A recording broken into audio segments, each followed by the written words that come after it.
Brendan Rodgers has now played Rangers 15 times as a Celtic manager, and after yesterday, he's won 12, drawn 2 and lost only 1 after a vital 2-1 win at Celtic Park. This is Tino with the Final Whistle Show, joined here by a full house of James, Miff and Paddy. James, I'll come to you first to get things started.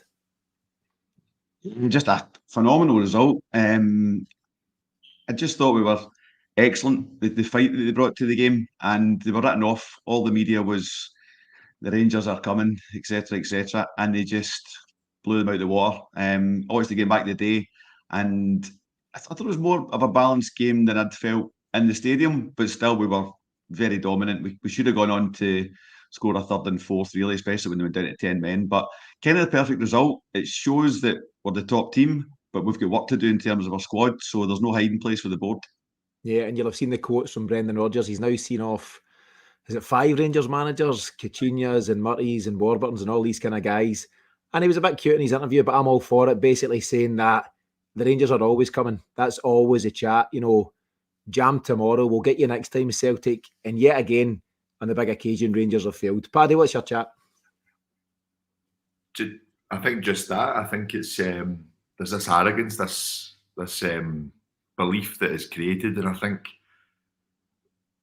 from our own fans as well. I think we owe that team a lot more respect. We owe that team that Rodgers set up yesterday a lot more respect in terms of what we're coming through this season. I think, yeah, definitely the performances haven't been there, but there's been a lot of issues that we've come up against and a lot of issues we've faced. And then when a team does actually come and try and play football against us, we know who's going to win. And that was something that I actually I hadn't really thought about leading up to the game. And then it was actually doing the pre-match show with yourselves. I was thinking after it, like, hang on a minute, on paper we're better than them. And I think that proved yesterday. I watched the game back as well, James. I think everyone will have done so. And I think that the only chances that they were given was coming from mistakes from ourselves. There was definitely still a bit of nervousness between our starting 11. But the big players that we spoke about and that midfield 3 that we spoke about in the pre-match, they were stood up and counted yesterday and just absolutely brilliant. Really, really happy with the performance. Paddy, me, you and James done the pre-match show on one of those days recently, whatever day of the week it was, at this time of year, and you were roundly mocked, mostly by me, for your 4-0 prediction, but actually, at one point in the game, around about 70-odd minutes in, it was looking good. We stupidly took the foot off the gas, I think, and this season's going to go a long way. I think you try and score as many as you can, especially against the 10-men Rangers. But even after the second goal, I thought we started knocking the ball about a lot more cleanly. Part was a mess because of the snow beforehand. But to try and keep the ball on the deck, if we'd done that for the full 90 minutes, we would have scored more. I think we were too desperate to just try and get it in the channels at points. But when they lost Balogun, I thought that we tried to knock the ball about too easily, and actually we should have just went and buried them. Yeah, do you know, the chat in general is that we didn't play as well when we were up against 10 men, but listen, all that mattered was the result, and that's what we definitely got. Miff, a bonus to have you here, a Celtic Exchange fans' favourite. We weren't sure what your New Year's Eve plans were, but delighted to have you here. What's your own summary of yesterday? Well, before I get started in that, I've got a blurred background that has no interest in blurring out my dartboard. I've got one Wayne out the back with about 7 of his mates playing 5s with wee mini floodlights. The other Wayne's in the other room playing Fortnite with a headset and microphone. So I apologise if there is some background noise. Yesterday was absolutely fantastic. And I think because, much like the last game at Ibrox, we had all been wound into a bit of a tizzy by external factors, albeit this time it was slightly different. I think what was going on the park had us all a wee bit nervy. Things were less than cohesive. But like Paddy said, it's a different dynamic when Rangers come to Celtic Park because they can't just play a low block and sit in. And in fairness to them, they came and I thought Rangers were brave enough. But their main tactic was very much like sort of, Livy, Hearts, whoever else, long ball in behind Greg Taylor. I mean, Goldson was just shelling the ball when he got the ball. I literally couldn't believe it. I was thinking to myself, is this it? Is this a tactic? And it seemed to be. It was only until later in the first half, after they went behind, that they actually seemed to play. The way that Celtic played really pleased me. There were so many really good performances. There were a couple of worrying performances, which hopefully we'll address in the transfer window going forward. But all in all, as it always is, all that matters in these games is winning. And I think for those last 10 minutes when Rangers went down to 10 men, the bottom line is they had to come out. They had to absolutely roll the dice and go for it because they had to win the game. And I think that the mentality changes almost when they get down to 10 men. Celtic are unsure. Do we put our foot in the throat? Do we just keep the ball? Rodgers' style of play would generally head towards that, keep the ball, smother them. And I think we just got caught betwixt and between. We almost ended up with 5 at the back, 5 up front, and nothing really controlling the game in the middle of the park. But over the piece, after all the noise, and it's always noise, for us to go out and be as dominant as we were for so long in the game, with, even throughout the course of the game, a makeshift backline, I thought was exceptional. And again, just shows you can go on about ability all you want, but the mentality in this team really is something else. Yeah, it's huge, and that's them going to Ibrox and got the all-important win against a full house of Rangers fans, no Celtic fans there, and then they've gone and repeated the trick again yesterday. Do you know, Miff, you're absolutely right. In terms of open play stuff, Rangers have offered very, very little, and I'm actually delighted that some of the noise today that I'm seeing online is that they're really quite pleased. They're not far away. A couple more players and we'll be chapping the door. That's fine for me if they don't realise how far off it they were yesterday. And even get into the final 5-10 minutes, including the injury time, it was like playing Livy. They were playing for free kicks in the final third and launching it and hoping for the best. And if that's all they've got, I'm absolutely delighted with that. Before we kick on with some more chat, just a thanks to everyone who's joined us at the moment in the YouTube live. We've got Ryan McGinley, good friend of the show, Chris Fraser, Strangelove the Doctor, the Prophet, various others. So brilliant to have you all here. As always, feel free to put in your comments, and myself and the guys will try and address that throughout this recording. James, I'll come to you in terms of the starting lineup. So pre-match we knew Carter Vickers wasn't making it, but that blow was offset by the news that Rio Hatate and Liel Abada would both return to the squad, which was a huge boost. So the lineup contained Stephen Welsh alongside Liam Scales and Bernardo holding his place in the midfield three. What was your thoughts when you seen the team? I think it's the team we called, man for man, I think even. So no surprises. The bench was, I suppose, the most pleasing thing because you're starting to see a bit more threat on the bench. We've played a few games the last maybe 4-6 weeks where the bench has been really, really light. So it's good to see that. Notably on the bench was Nawrocki, who's come on and played a really strong game, replacing Welsh, who I thought was having a really strong game as well. I thought Welsh was excellent, just himself and Scales, very composed in their passing and coming out of defence and in their defending for what they had to do. So gutted for him that he had to go off, and can only hope that's not as serious as it probably is, some kind of dislocation. But yeah, the squad was kind of what we expected. It was more the attitude from the squad. They just came out on it from the minute one. That was the thing that was giving me most comfort going into the game, was who the manager was. Rodgers knows how to set up a team going into a big game. Media talk about, they're still in Europe and blah, blah, blah. We're playing Europe a much, much higher level than them. And yesterday it told. We've been playing at Champions League level. They've been playing Europa. And that's kind of where the difference was yesterday. They were Europa level, we were Champions League. Yeah, that's decent analogy. Paddy, in terms of that lineup, obviously massive to lose Carter Vickers. I think you said in the pre-match that if Carter Vickers starts, Celtic win. He didn't start, but Stephen Welsh stepped in. And between him and Nawrocki, obviously harsh and a sore one for Welsh to have to go off, and we'll wait to hear on news of his injury. It looks potentially like a shoulder dislocation, doesn't it? But between Stephen Welsh and Mike Nawrocki, done a pretty decent job replacing him. He did. For Stephen Welsh, I just feel hard sorry for him. I really do. I thought that for me, he read the kind of pace of the game very quickly, Welsh, and I think he kind of set the tone in terms of our back four getting the ball out as quick as they can. It's been a big issue, I think, for the team. But what we also have in front of us now is 3 midfielders that are ready to take the ball. I thought Bernardo was shown for it so many times, getting in great positions, which really, really helped Scales. Yesterday, I thought it was one of Scales' best performances yesterday. I thought he was excellent. For me, what a difficult game for Rocky to come into, by the way. What a absolute murder game to come into. And for the time to come on try and get up to speed in 10 minutes. The game's frantic as it is. The ball's all over the place in that park. And yes, all right, he kind of looked a wee bit shaky for the first 10 minutes. My God, the second half performance, I thought it was absolutely brilliant.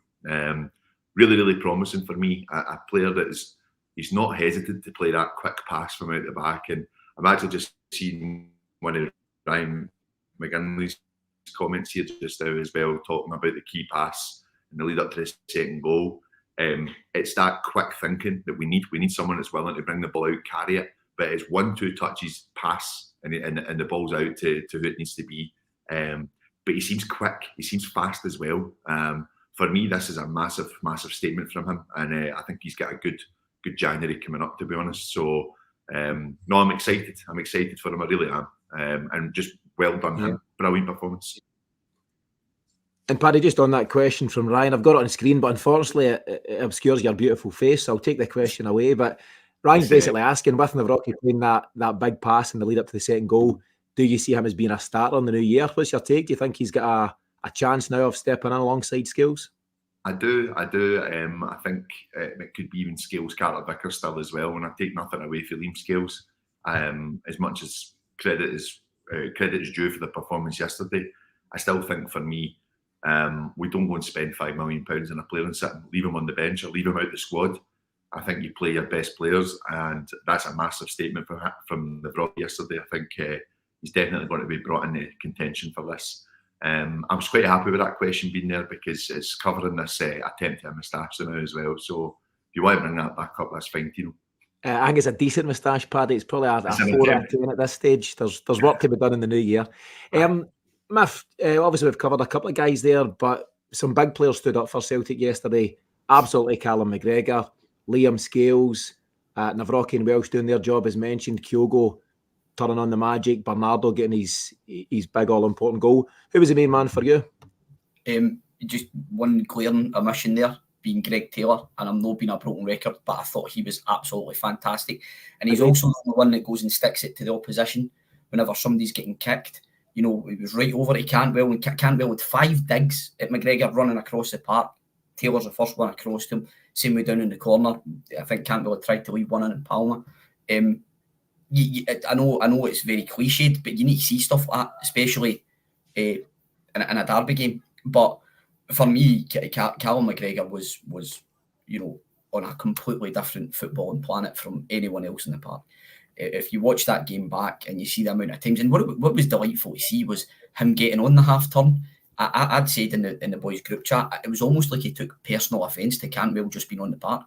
He's like, listen, son, that you just don't belong here. And what you got out of that was it was almost like an angry performance for McGregor, and I loved it. Loved every single second of it. And because of that, he dominated the game. And with him dominating the game, it then allowed the likes of Arioli and Bernardo to kind of play off him, play around about him. And so many times when we go to Celtic Park, when we're playing against teams that aren't coming out, you maybe wish we would try the ball into Kyogo's feet more often. I thought yesterday just that was the ball. And rather than sticking with the possession-based horseshoe, which causes me so much ire, we mixed it up. We went into Kyogo's feet. We just played in a different style yesterday because we were able to, and it was just for at least 85 minutes. It was absolutely brilliant to watch. Does that come down to, for me, does that not just come down to the space that they were creating in the middle? I think that's been totally different yesterday. And from what we've watched, I think you see the amount of work that Matt O'Reilly does. When we look at that midfield 3 of McGregor, O'Reilly, what you're getting with the 2 boys. And then we've seen players come in and out and not settle, to be honest, in that position. And I think yesterday, Bernardo created as much space and closed down so many angles as well. But more importantly, he was another option for that defence and McGregor to come out to as well. He was brilliant. Paddy, I sat here talking in the post-match, the Dundee, I don't think it was the Dundee post-match. One of the post-matches, just talking about Bernardo being a really safe player. What does he do? I think in the past 2 games, I'm not saying that he's a fan of mine and he listens to the podcast, but clearly as a result of those comments, he's went out, and what you've seen, he's been making runs beyond the striker. Tick, we love to see that. We love a midfielder timing those runs. But also, I mean, yesterday, quality on the ball, the one he done Cantwell on the byline first half, jeez, man, I must have watched that at least 12 times. It is just unbelievable skill. So the pedigree's there, Benfica Academy product, Portuguese under 21 international. What you're then trying to do is you're trying to unlock the key within him in terms of his mentality, him feeling that he belongs as part of the team, as a trusted member of the team, and can express himself. And I think what's happened in the past 2 games, for whatever reason, it might be that Rodgers has had a word and said, look, with Awata injured, you're getting 5 games, 10 games, whatever it may be. Great. You know, by the vibes that I'm hearing, David Turnbull hasn't actually been offered a contract. So the chances are he will be away in January, or he'll certainly at least agree a move away in January. So maybe things like that going on in the background have allowed Rodgers to say, Bernardo, you're my man. The squad itself has been settled. There's been less of a kind of roulette around who's been on the bench and things like that. Another ire of mine in recent weeks. And as a result of that, the output in the park has been completely different. And in terms of Bernardo, you're beginning to see that quality that we all hoped that he had. Yeah. James, the boys are raving about Bernardo, and rightly so, and he's the man with the all-important opener. So around about 25 minutes in, he had a decent chance with a header before it, didn't he? You know, whatever minute that landed in. But his goal isn't too dissimilar to Rio Hatate's on that big night back in February 22, where Rangers have failed to clear a corner. It's broken to a midfielder who's hovered in the right area around the box, and he's volleyed it home. And it's a quality finish in a busy penalty area, and he absolutely loved it, didn't he? You could tell he was itching for it. The header one, but he also had a shot that just went in the side net and a cracking shot, and he was very, very close with that. So I would say it was similar in terms of corner breaks from a corner, but in terms of technique, he just catches it so sweet. You know, that's real quality, and that's not any slight to Hatate's was just off the deck. This was in the air, crowded box, and he just threads it right through. I think the goalie even gets a touch on it, but there's no chance he's keeping it out. It was a peach of a goal, and he just goes crazy. We're in the North Stand, so I couldn't see what he was getting booked for, and then I watched the back of there. I was like, there's your booking there. So he just lost his head, didn't quite right. Do you think the booking was justified? He's done the knee slide. He's absolutely nailed that. Perfect technique, but he's then got up and he's just gone right into that corner. Do you think he's overdone it with the celebrations? Well, you've got to celebrate that. You know, it comes with a caution, and that's dangerous so early in the game. But no, you've got to just let the head go and get stuck in there, you know. Annoyingly, I watched back, you know, as I said, the game, all of the bookings were justified, which really disappointed me. Yeah, nothing to moan about. If I'm going to come to you now, your background is causing all sorts of chaos in the comments, I think. Right, I'll take it off. You're making a valiant attempt to hide your wrestling belts and your... No. It's well, the wrestling belts are planked away. But it's actually Celtic Park, as you'll see. It's my boys' room. Whatever you say, mate. And the dartboard is mine, but it's in his room. So fair enough. If I want to come to you just on Bernardo's goal, how important could that be in terms of what his future might be at Celtic? There's a lot of chat down the round, so my understanding from his signing was it was a loan with an option to buy for somewhere between 5 and 6 million. You might have seen some of the headlines today. I think it was maybe Football Scotland ran a story suggesting it's only 1.5 million. If it's 1.5 million, it's a no-brainer. But if it's back to the 5 and 6 million, there's a decision to be made. But he's really stepped up last couple of games, hasn't he? And he's staked a claim for having a proper future here. Well, I mean, the footballing kind of pond has changed in that we fish in. You know, we rather than, if you go back a few years, it would have been 2.5, 3.5 million. You're now needing to spend 6 million on a player of Bernardo's sort of profile. And if he's coming in and showing us that he's better than what we have and he's going to play, then you pay the money for him. I mean, for me, it's a no-brainer. I don't think there's a, you know, if it's underneath, you know, £7.5 million, I don't really think that, and we see over a period of time. I know it's still relatively early, maybe 2 or 3 really good games. The rest has been a bit, you know, not so good. What I mean is, if by the end of the season we as a fan base are all in agreement, yep, this lad's got something, and we feel he's a starter in the side, then surely you spend the money on him, because if you don't, you're going to lose Turnbull more than likely. You don't think Holmes good enough. Awata seems to be just being unable to kind of get a run in the team. You're actually going to need to go out and buy. So who are you going to buy? You're going to need to bring somebody in to bed them in again. when you've already got someone there who's feels part of the squad and hopefully wants to be there.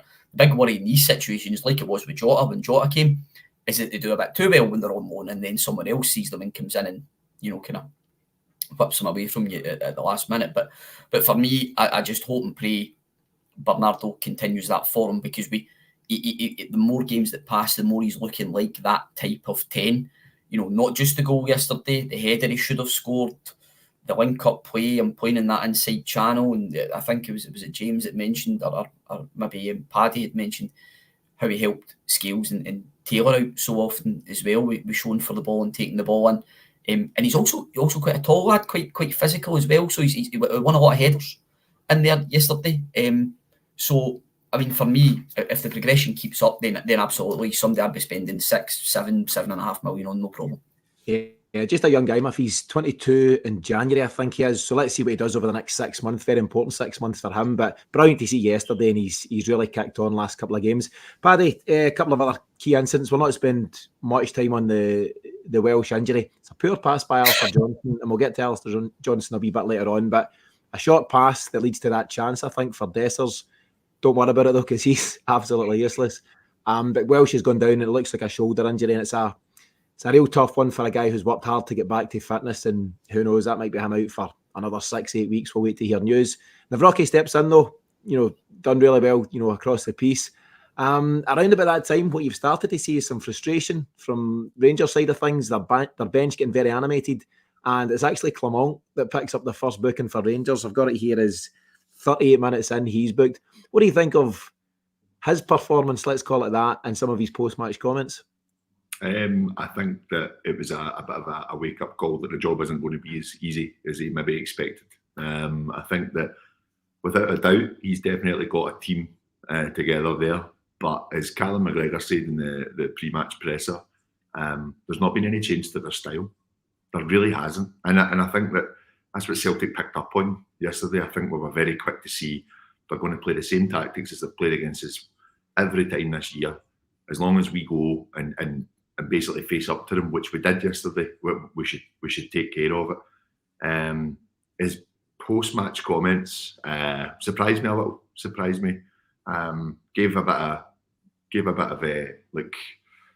Gave a compliment to the goal from Kyogo, saying world class. No, I don't think any keeper saving that, and I think he's right there. But it was a bit of a sore loser approach, which we're kind of used to seeing with that mob. To be honest, I think there's still a few losers within the starting 11 there.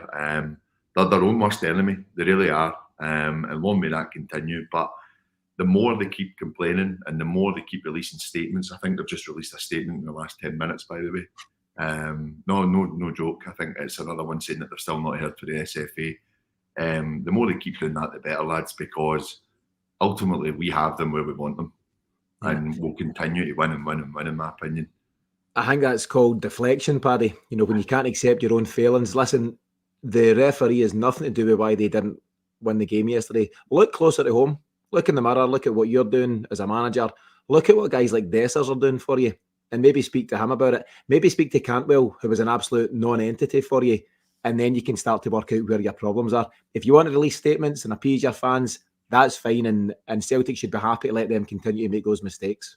I think one of my favourite things of the day, obviously I love scouring Twitter and looking at all the comments that have been made, but someone's tagged him as Baltimore. And I'm all for that. I'm all for that. Yeah. James, by Twitter, Paddy means follow. I know he's been spending some time there in the last 24 hours or so. But what's your own take on the likes of Clement and what he's been saying, and the likes of Cantwell, who's all talk? This is a guy who wants to go and post pictures pre-season with the number 56 on his shorts, and I'm all right with that if you've got some silverware in the bag and you've got something to back that up with. At the moment, and as has always been the case, and as Brendan Rodgers alluded to, it's all just noise, and that's all it has been for a long, long time. Yeah, I mean, it's slightly cultural for me, the excuse and blame culture. They don't look inside their own house and say, what can be done better. They look for a kind of scapegoat. And sometimes that's even inside the building, whether you stick it all on one player or whatever kind of thing. But, I mean, Cantwell in particular, he got an absolute chasing off McGregor yesterday. It was just ridiculous. There was no contest there at all. And McGregor loved it, and he knew he had him in his pocket from first 10, 15 minutes. So, yeah, and the manager coming out with his kind of comments, I'd be pretty embarrassed if I was my Celtic manager coming out and saying that, having set my team up in the way they'd set them up. They'd no attempt to really, play football and win the game. It was all about long balls, negative tactics, just cheating, diving. Goldson, just one of the absolute worst people to play football against. Just horrendous, man. A cheat. It's as simple as that. So all of that's going on, and they're blaming the SF for not releasing audio. It's delightful. Yeah, it's fun to watch as it implodes in the background. Miff, the other big incident of the first half, and probably the biggest incident certainly that's been talked about post-match, is the Alistair Johnston handball. What's your take on it? You'll have seen and read lots of kind of different commentary on it, but ultimately, I think it was a handball, but it was also 100% offside. So there is nothing to see here. And for me, the only mistake that was made was play restarting with a by kick rather than a free kick for the offside offence took place. That's it. There's no big drama here, nothing to get worried about for me. Well, that's the thing. I mean, I've heard Kevin Thompson on crying for clarity this morning, and I think what they're actually looking for clarity on is was the penalty going to be awarded, even though it's a completely moot point because he was offside, which to me is quite strange because so to say it wasn't going to be awarded, you weren't getting the penalty anyway. They're just trying to go after a particular official, and Willie Collum probably have their reasons for doing that. To achieve what? You wouldn't get the penalty anyway. And also the other thing that you need to bear in mind at that point, Celtic were 1-up at that point. Celtic were already 1-up, so it's not like Rangers were going to go ahead. But even at that, it's a nonsense. It wasn't a penalty because the penalty would never have been given. But I've also found Clement's reaction to be completely at odds with how he's been as a manager up to this point. So to me, I think possibly the press officers got to him before he went out. That's what it reeks off to me, because to my mind, as I watched that game, I thought Rangers were fairly poor for 3/4 of the game, and then they let the handbrake off the last 10-15 minutes and they went for it, and yet they could have actually come away with sort of something else had broke for them if they had a competent centre forward. They could have actually got something out of the game. They didn't. Very rare you see a centre forward run into the box, run out of ideas and just kick the ball away or into a defender. It's quite remarkable. I've never really seen the likes of it in my life. Big Dessers is, he's honking. But the mentality around the game, I would have thought you would have said, right, lads, went down to 10 men, fought hard, slapping the backside into the dressing room, changed up the road, we go again. That was my, as I left the game, that was what I thought. I don't think Rangers will be massively disheartened by that because they've given it a go. Whereas Celtic fans would have went, you know what? We've turned up again in a big game. We've dominated the majority of it. We got a bit nervy, understandably. Rangers came at us. It's a derby game, fair enough. There wasn't a two similar game as well. When Neil Lennon subbed in for Rodgers after they abandoned us the last time, I think Rangers had went down to 10 men, but also done a very similar thing where they really went for it last 10 minutes. These things happen in games. We were down to 9 men at Ibrox once, 3-0 down. We pulled 2 goals back in the last 10 minutes. You go hell for leather in these games because you want to win them. That's what happens. But to then come out with the rhetoric after it, I actually think takes the shine off of how well Rangers competed in the last 10-15 minutes, because everyone's going to, Celtic fans are now just saying, here we go again. They just refuse to accept defeat and say, right, we get beat, fair enough, let's go again, because their recent form suggested that this will actually be a title race this time. But for me, it's utterly bizarre the route that they've chose to go down. Clarity on what? Clarity in a penalty that was never been given. Utterly bizarre. Yeah. Before we get into the chat about the second half, there's a comment that's come in for, I think it's for Miff and Paddy, just saying, Wallopers in here, man. Paddy, I'll give you the right to reply. Do you agree? Having a good Sunday, Drone. Yeah, having a good one, mate. I said you'll say we'll see you at Ibrox as well. What happened in September, buddy? Have a good day. Take care. What about the second half then? So obviously, Celtic in the ascendancy, Paddy, looking good for it. And actually, 2-0 at half time would have been a fair reflection. were you concerned at any point that Celtic's lack of a second goal up until that stage at half time might have come back to bite us? No, I think the game, I think once we lost Welsh, it naturally just broke down a little bit for us, just took a bit of time for the big man to come in and get settled. So naturally you're kind of just looking to see out the first half, get yourselves in and just get yourselves ready for the second. I actually think anything that was thrown at us we dealt with pretty well. A couple of times to get in behind us down the right, that's okay. I seen a bit of frustration kind of growing between Scales and Palmer. And sometimes, as much as, listen, I'm with you, Miff, I thought Greg Taylor played really well. He seemed to be getting sucked back into the middle of the park again, and not showing for his centre half. I don't know if that was part of the game plan or not. But those little bits of frustration, I actually I think kept us switched on. So for me, it was fine getting to the halfway mark, and then to come out so quickly in the second half and ultimately bury the game is what it's all about, and that's the difference at the end of the day. I think if it's Kyogo going through in the first half with a defender coming down on him, Kyogo's burying that 9 times out of 10. So that's the golfing class in my opinion, and that's why we do continue to win league after league, and we do continue to have better players at our disposal. So nothing new here for me. Yeah, Paddy, you're right to highlight Greg Taylor as Miff done earlier on, and I've been critical. I think we all have at different times, and I think it's fair and okay to criticise a guy who's been struggling. But again, like many of his teammates, I mentioned a number of guys that stepped up, and Greg Taylor absolutely should have been on that list, because it takes a lot of character, a lot of bravery to step up in a game like that, particularly when the pressure's on you and when people have been criticising what you're doing. I think being up against McCausland was in his favour because he's been out-muscled by a few guys recently. I think about guys like Joel Nubley and guys that are just physically, so much bigger and stronger than him. He was up against a guy of similar stature. And I think McCausland's not a bad player, by the way. And I thought Greg Taylor handled it really, really well. James, I'll come to you for the all-important second goal. As Paddy says, you could, simplify the whole thing and say the difference on the day was Kyogo v Dessers. Kyogo is clinical when he needs to be, and Dessers just simply wasn't. But it's a hell of a strike from a guy who I think we've all agreed is off form, but he completely steps up in this fixture. I mean, the last, 3-4 weeks, been giving it tight to Kyogo, to Cal McGregor, to Greg Taylor, all 3 of them at least, and Bernardo, all 4 of them, just absolutely brilliant games. It's a great ball out from Brodsky, and Matt O'Reilly does really, really well to hold off his challenge. And it's the ball he gives to Kyogo. It's the ball that Kyogo needs. Don't tickle it. Give it to me direct kind of thing. And it's in really fast. Takes it with his left, touches it to the side of his left, and strikes it with his left. 3 touches, always left foot, and it's just screaming into the back of the net.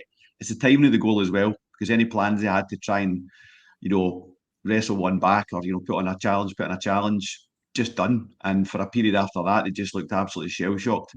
The wee man just loves the big occasion. So 7 goals against Rangers in 2023. No one's ever done it before in one year. Yes, I seen the tweet. I think it was John McGinley put the tweet out last night. So let me get it here. 7 goals against Rangers, all in the calendar year 2023. 3 at Celtic Park, 2 at Ibrox, 2 at Hampden. And the thing is, Miff, they're not just consolation goals or James Tavernier goals, you might want to call them. They're goals that are making a difference. They're goals that are winning your leagues, they're winning your cup finals, they're winning your semi-finals. The guy is a big game player, and yeah, despite his sketchy form, he absolutely shone yesterday with that goal. Yeah, and it's the type of thing we've become accustomed to from him, and that's why we regard him as off form, because he's not scoring every game. That's what he's been doing for us for 2 and a bit years.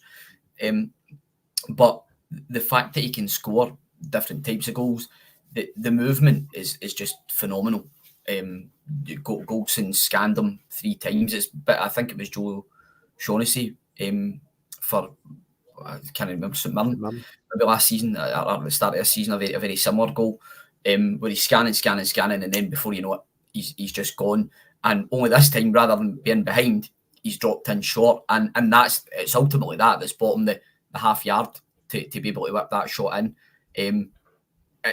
He just is. We're so lucky to have him. And you're right to point out that's the difference. Like I say, Big Dessers has had a couple of opportunities there where he really, really could have he really could have made a difference in the game. But he's fluffed his lines. We've got a striker there who has had ice in his veins at the time where we really needed him the most. Yeah, and that's the thing, big players come to life in big moments, and that's exactly what he done. Paddy, that's very early second half. I think it's 47th minute, and at that point, you're flying high, and you're thinking, as I say, that your 4-0 prediction could have had a chance, and we'll get to more of that later on after the sending off. But Todd Cantwell has then gone and had his, let's call it his Andy Halliday moment, where he's been subbed off in 69 minutes, almost to a standing ovation. At the very least, a very warm round of applause, and he wasn't happy, was he? There was a wee altercation, I think, with the manager, but he has got absolutely no right to complain because he's brought nothing to the party. It was magic. I think you go back to the end of last season after they won the dead rubber at Ibrox. You never like getting beat, of course, but I still was remembering just a lot of the comments. He's the best player in Scottish football. Him and Raskin are going to tear things apart next season. They're going to do this, they're going to do that. And he just looked like a lost wee laddie yesterday. He really did. He looked as if he wanted up the road. My favourite bit is I couldn't hear the whistle when he was still barging into McGregor. McGregor turns around and he's laughing in his face, basically. But another good wee bit of that is Cantwell still talking to McGregor. McGregor's not saying a thing back. He's just smiling at him. And Bernardo comes over and gives McGregor a high five. A joke of a footballer, and I think he's been found out at any club he's been at. And just again, if they want to keep believing that this is the player that's going to take them forward, then let them believe that. We keep on hearing we've not played against a strong Rangers side. When is that coming then? We can only play with front days. It's next time. That's when it's mental. And it's the one after that, and it's the one after that. Todd the Fraud is a comment on the screen just now from Hugh Jameson, and hard to argue. James, getting back to the game, so huge moment. I think it's 71 minutes. It's Balogun sent off.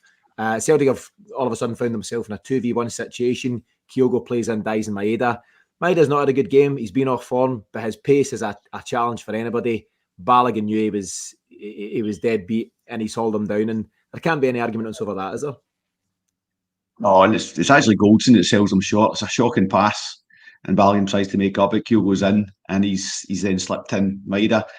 Maeda's pace over that kind of distance, just forget it. And I don't know if Balogun was that much of a slouch on it. He was close enough to him, but not close enough to be able to get in front of him. And his arms all over him.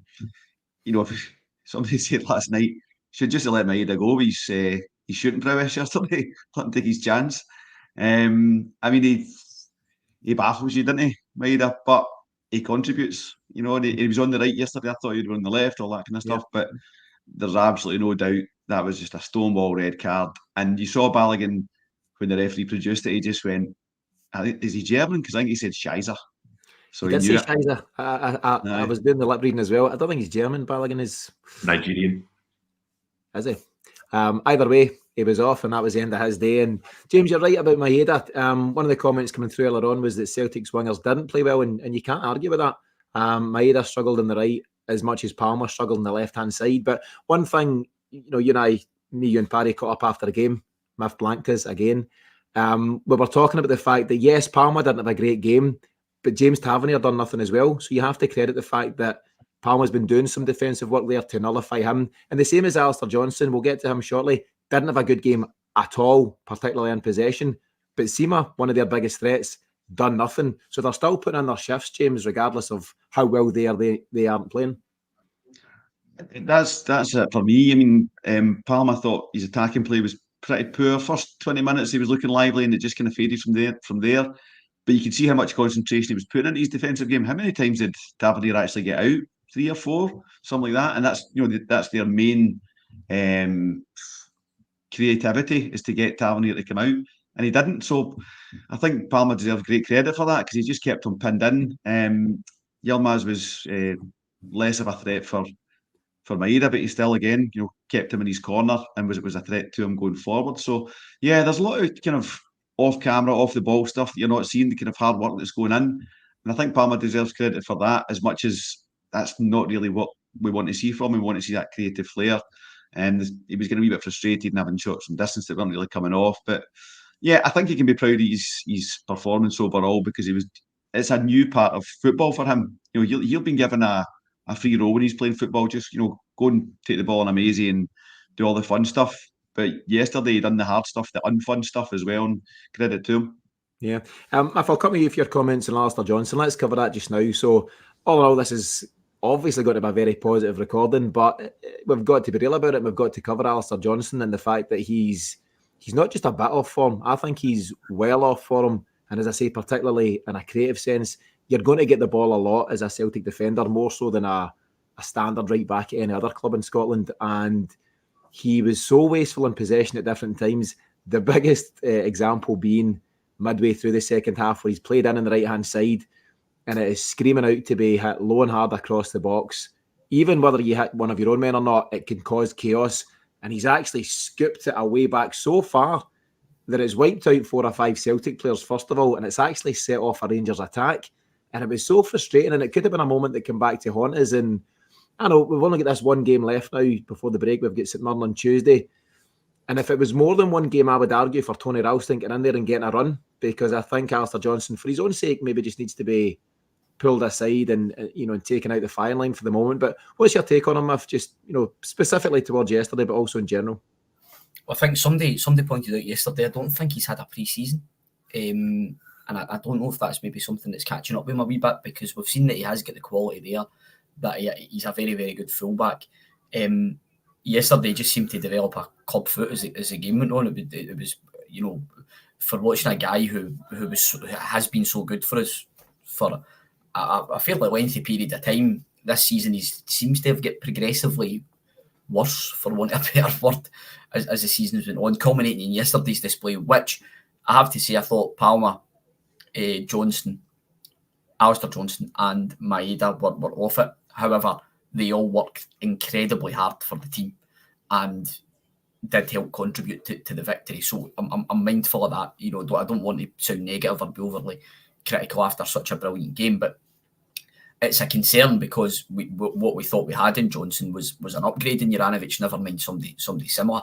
I think initially we all did feel that, but it might be that he's just needing rested. It might be that he's playing with a niggle. Nobody really knows these things, and Celtic aren't great at putting information out for you. It turns out Navrocki was suffering for a lot of niggles and trying to make himself back. We knew he wasn't in the Champions League squad. There's been mitigating circumstances for him not being there, but we were left to believe that it was just simply because Rodgers didn't rate him. So if there's mitigating circumstances for Johnson, it would be good to know. If he needs a rest, give him the rest. That's why we've got Tony Ralston.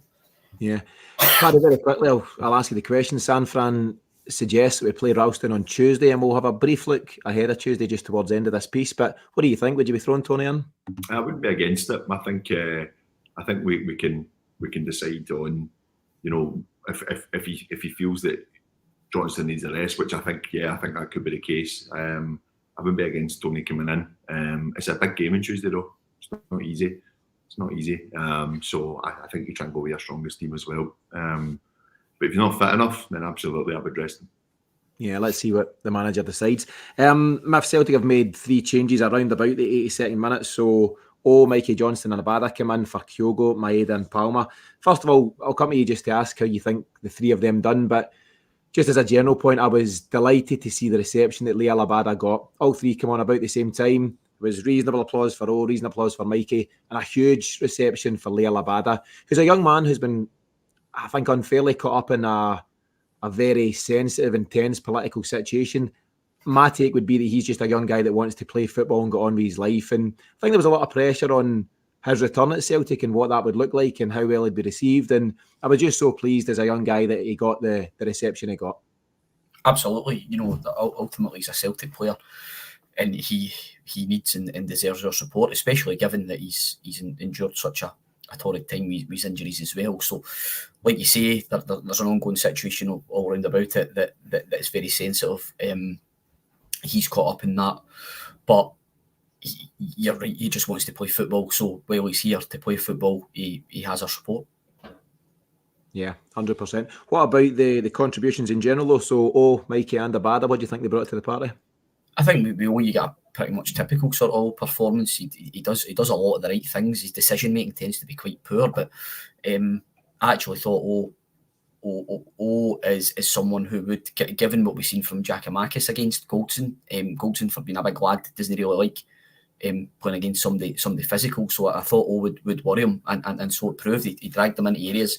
I just think we as a team made wrong decisions around about that point and probably didn't capitalise on the openings that we created. Mikey, really unlucky not to get a free kick. I don't know in my life if I've ever seen a sandwich not given as a free kick other than yesterday. I mean, it's the absolute textbook free kick, and it just that drove me nuts. And that's another thing about this rhetoric coming out about Rangers feeling hard done by how the game was refereed. I mean, there was so many. Sterling's got away with a really naughty one on Taylor, right at the edge of the box. I was going my absolute nut. He clearly went in and raised his foot just as Taylor's played the ball away. He then also went in with a flying knee when a Celtic player was clearing the ball. How that laddie stayed in the park, I'll never know.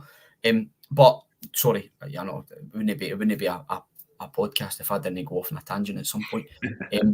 And with Abada, again, decision making, he's went with one with his left foot where he could have rolled somebody in or even carried the ball further forward. And by the way, what a strike it was a really, really clean strike. But just great to see him back, and it just gives us such a different option. You know, if you take Hatate and Abada out of that team, and given that Moyes' retirement as well, those goals and assists, I mean, it's a huge amount to take out the team, and it then means you're relying on guys that haven't just played as many games over the course of a season, so you can't rely on them to produce those numbers. Abada being back in the team means when you're chasing a goal or you're needing somebody to pop up with something, he's the man to do it. Yeah, and history tells us that, James. He's got the track record in terms of goals and assists, and I think the most important thing from yesterday was actually just getting some minutes. You know, it did open up from that chance that Miff mentioned. I think it's Matt O'Reilly's made the brilliant overlap and run on his right-hand side. He should have slipped him in, but he's on there. The adrenaline's running high. He said a crack at goal, and why not? But we'll see the best out of Abada in the second half of the season. He should feature in some way, shape or form against St Mirren, and we'll see how it kicks on. I thought Mikey was good in an attacking sense. I thought he was lively. I thought he ran at Tavernier. He slipped in that pass for Turnbull, where Turnbull's been bundled over, and there's a question why that's not been reviewed. You see this still. I'm not sure if it's offside, but the linesman's flagged, and Nick Walsh is taking the easy out there. So if we want to greet about things, that's something Celtic could greet about. I don't know if you've picked up. You said you watched the game back. Bernardo from the show here was making the point that Mikey could have cost us. Was he a wee bit lax defensively? Yeah, I suppose you've got to see it around. I thought he was a good outball at that stage. He had 3 runs that just charged right up the pitch and took it to them. The one that I was talking about, the sandwich, the one in for Turnbull, and one other I can't quite recall.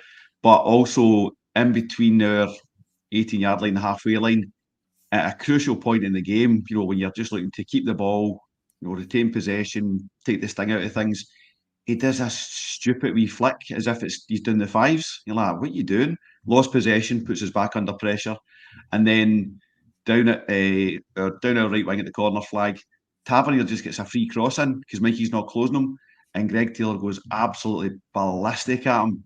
And that one thing Greg Taylor is a captain type personality, and he was just screaming at him. The most annoying thing was Mikey didn't get it. He didn't get why he was being screamed at, and that kind of tells you a lot about where the lad is at in terms of his football. If you don't understand your job there, it's not going to work. Yeah, there's any position that Celtic defend from the front, whether you're Kyogo, Maeda, Palmer, Mikey Johnston, whoever finds himself there.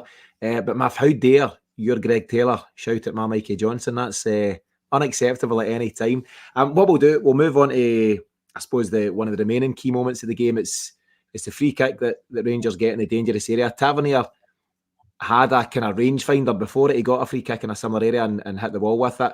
This time around, he's converted it. Now, I'll come to all of you individually, particularly you, Paddy, in terms of the goalies union stuff, in terms of Joe Hart potentially being at fault. So I reached out to a guy I know well, a goalkeeper, a guy called David McKegney, who's very well known in amateur circles here in Scotland. Very experienced goalkeeper, very, very talented goalkeeper, and very decent guy. And I just wanted to get his opinion on it from a goalkeeping point of view. And his general take is that Joe Hart will be disappointed because he got a hand to it, indicating that if you're getting a hand to it, then you've got a decent chance at it. And he said he's maybe worried about, colliding with the post or something like that. Maybe that comes into his thinking. But generally speaking, he feels that Hart himself will be his own biggest critic, and he'll be annoyed that he's not managed to pull off the save. What do you think, Paddy? I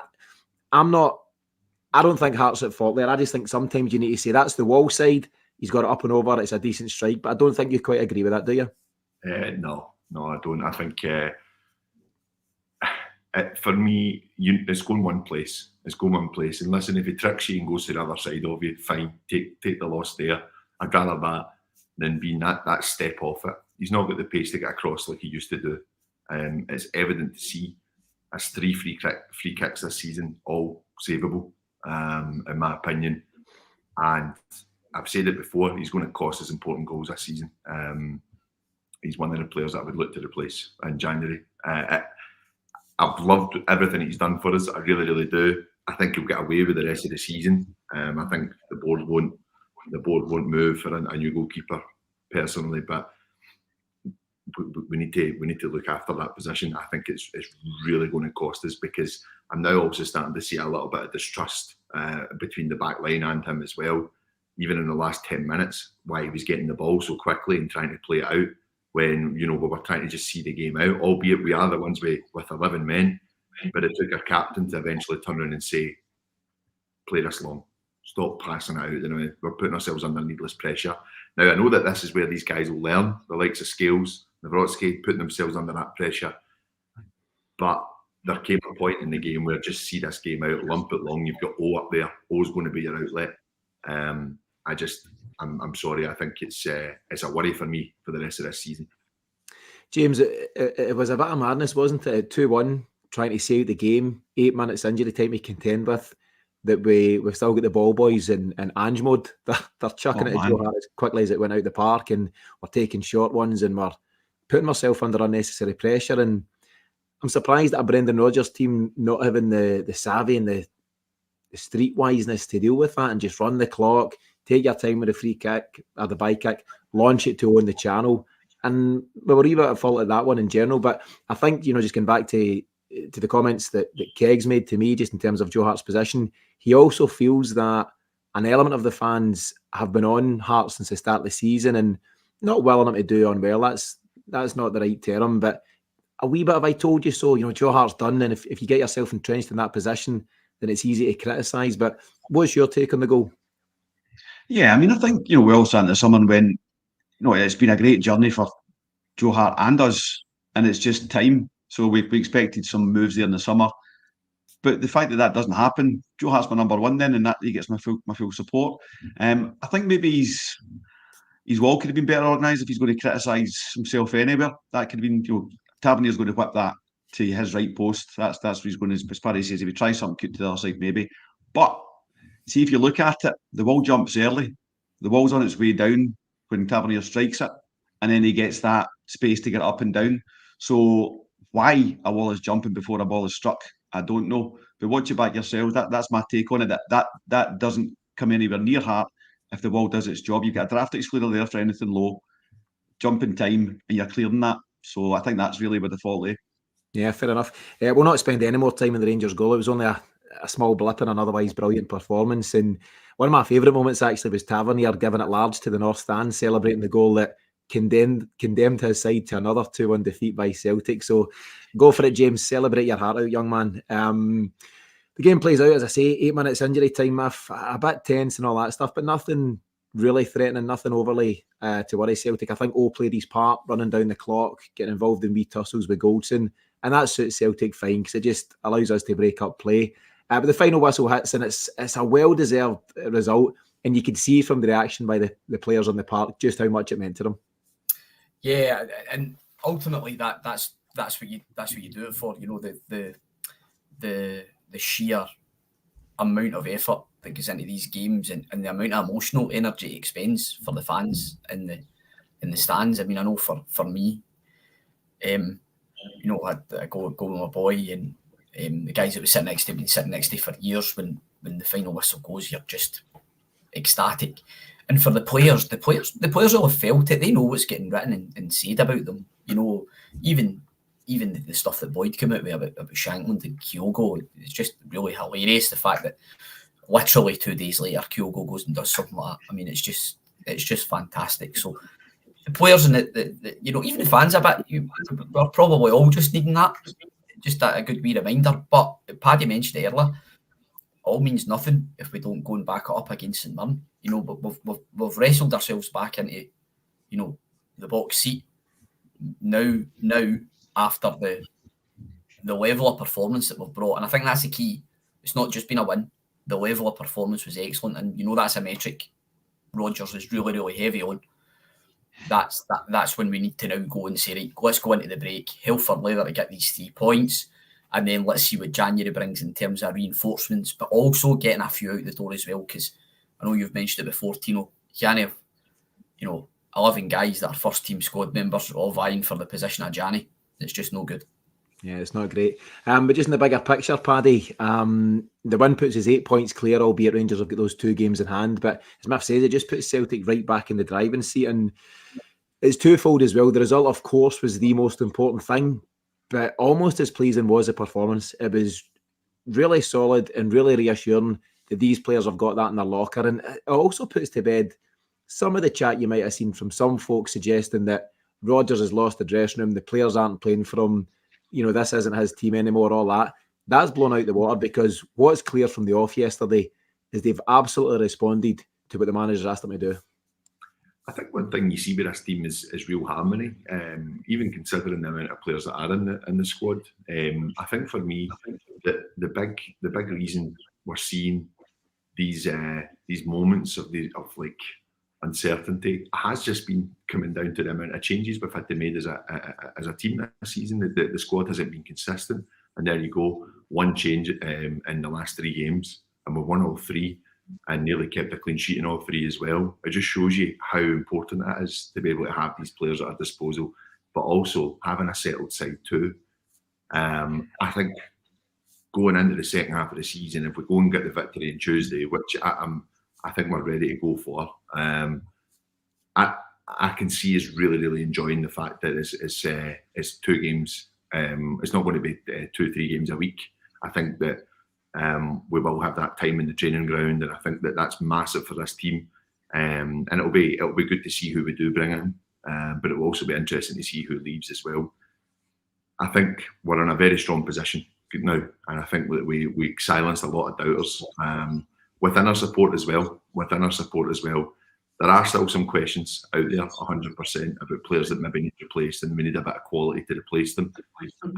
But when you look at the likes of Bernardo, and then you look at the performance from Nawrocki yesterday, that is really, really promising. Finally, we're getting some fruit for what we've signed in the summer. So I'm hopeful. I really am. I think it's looking good for us.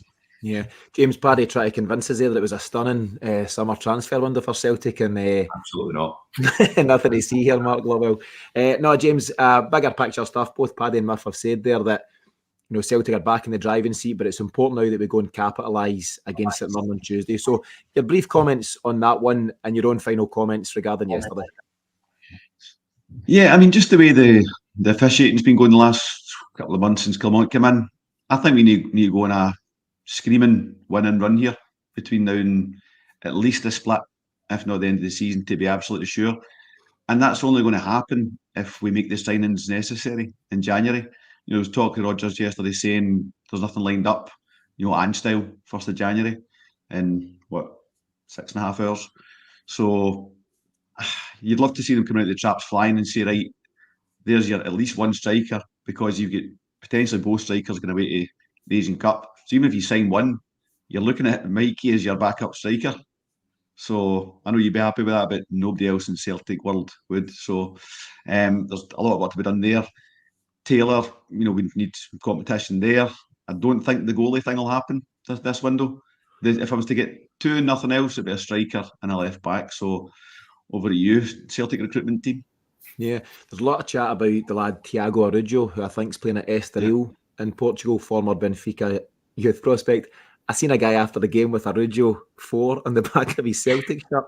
I don't know what he knows that we don't, so maybe that's a goer. He also commented on Paulo Bernardo's Instagram, I believe, congratulating him on his goal. So who knows, maybe there's something to that. But I'm with you, James. I think if we got a left back and a striker and nothing else, if it was just quality players for those positions, then I'd be okay with it.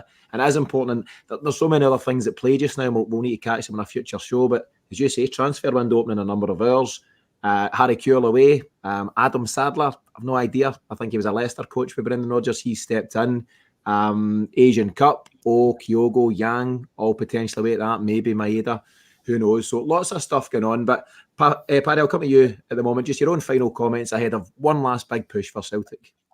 I just think it's been a brilliant response from us over the last couple of weeks to get 3 wins out of the last 3 games. I think we should be really happy with that. We should be doing that, but I think the team needed that little bit of confidence. We can let them go on and on about the officials and release statements here or there, but I also didn't see many of them talking about the David Turnbull incident as well. Come near the end of the game, I think he's clearly onside, and I also think that too is a penalty, but we don't need that. We won the game. Yeah, fair enough. Paddy, I'll let you crack on with the rest of that moustache, and I'll go to Miff now for his own final comments. Yeah, just a fantastic day, fantastic game overall, a very good performance. Let's see what January brings. I'd seen a link, in fact, I think it was Ryan. I know Ryan's been in the comments. I think it was Ryan who posted earlier a link with Scott McKenna, which wouldn't surprise me given Rodgers was a big fan of his when he was at Aberdeen. I think we've been linked to him many times in Rodgers' first spell. So if we are going to clear the decks and the likes of Lager, Bielka, Kobayashi, and Nat Phillips are going to be on their way, that's the sort of signing that would make sense. I think McKenna's training with the youth team down at Notts Forest. So there's I imagine, I think Rodgers is just being coy because there's an expectation there. I think the fans are pretty hungry for news on the signing front. I think he's probably just been a bit coy in seeing how the first few days go, but I would expect there's going to be a bit of movement in the squad over the next few weeks. But just great to put ourselves back in the driving seat. It's really up to us now to kind of kick on. Yeah, 100%, and hopefully another big result and performance against St Mirren on Tuesday. Just to wrap this one up, lads, this is our final recording of 2023. So my own personal thanks to Paddy, Miff and James for this one, and everyone who's contributed across the year. It's a real good kind of team effort, a lot of work required, so my thanks to everyone for that. And of course, our thanks to all the listeners and viewers. We've got over 500 people have joined us here on the live on YouTube, which is amazing. Thanks for your comments. It really helps make the show what it is. So we'll be back on Monday tomorrow at some point. I'll need to get my calendar right, but at some point tomorrow we'll be back with the pre-match for the St Mirren game. But in the meantime, have a brilliant new year. Thanks to you all for everything in 2023, and we'll see you again very soon.